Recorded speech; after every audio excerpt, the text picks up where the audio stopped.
Guys, Steve here with FitBully TV. Let's talk a little bit more about dog fights, behavioral issues, and things that you're probably dealing with, because guess what? We're dealing with it. Now, as you saw in the video, we did what we could, and someone said, hey, Jamarcus is unfamiliar. He doesn't know what he's doing. Let me be very clear and tell you this.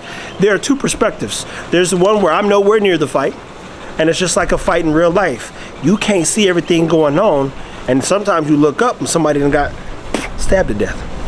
You didn't see the knife, and then everybody runs. You say, well, I didn't know somebody died.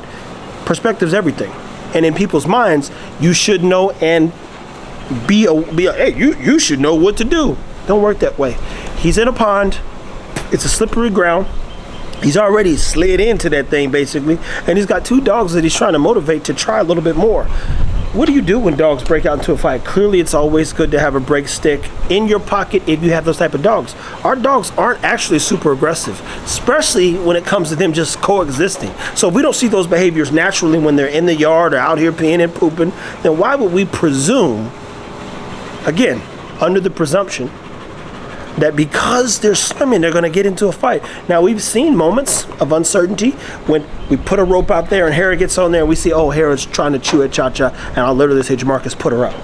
See what I'm saying? So we remove her from the equation, and you say, well, let's go do some more work. Well, guess what? Jamarcus has been working with Hera more. She's getting more attention. And so you say, hey, well, let's go out and push them to be friends and realistically just compete. She needs more work. Because what ends up happening, you get just the girls out there, just a toy out there, and all of a sudden, Hera's being combative. Could we have choked him out? Potentially. It's hard to lift dogs, in water out here. So when he got him to me, I had to set the camera down. As you saw in the clip, I had to pull them off each other, and trust me, if I get a hold of him, it's so he was able to stop it. But reality is, a lot of you don't know until you know, and some of you aren't even finding out that your dog and your other dog don't get along till they're like 2 or 3. And those are the messages that I get. Man, everything was cool. Then my dog turned a year old, turned 2 years old, boom, all hell broke loose. Now I gotta watch it. And they're breaking out the cage, and I looked up and fighting and scared my wife and such and such. I'm like, somebody gonna probably have to go. Now in this case, as we learn things in terms of bringing new dogs to our pack, we'll move a dog so Hera might end up at somebody's home where she can get the love attention she needs and be better in a single setting. Some people don't like the video where I said, hey, if we don't see constant progression over the next year of work that we have to do, then we might have to put her down or consider it, right? The considering is making sure that she doesn't turn into a dog that causes harm to a family or anybody else. I don't want to put animals. People, I know you love dogs, and I do too. We must remember that they are animals.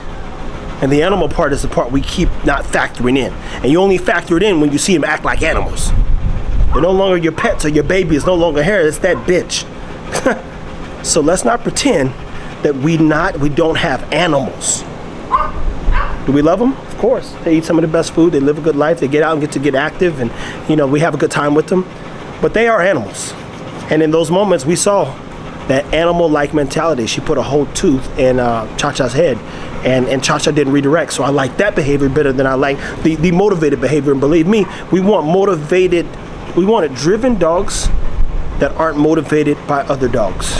I want them to be handler friendly and not handler sensitive, but just motivated by the person that they love and mess with. So if you're dealing with fights, people, I'm gonna tell you this. Always have 1 or 2 people there while you're out playing, or if you know that your dogs can get a little active. Second, definitely keep a break stick. Third, definitely have a handle with a collar on it. That's our Kaizen collar. That handle is a game changer. Also, make sure that the collar's on there. Tighten that thing up. You ain't got to choke them, but you want to make sure that collar's on it, because you could swoop and I'm like, oh, now I ain't got no collar. Now you really can't get the dog off that thing, bro. That's the worst thing. So listen, stay tuned, take care of your dogs. Please, if you're a dog trainer or a dog behavioralist, comment below and talk to other people and build your business off the people watching some of this stuff. And let them know, hey, if you got problems, I can help, because I'm not going to help you out. Take care of your dogs.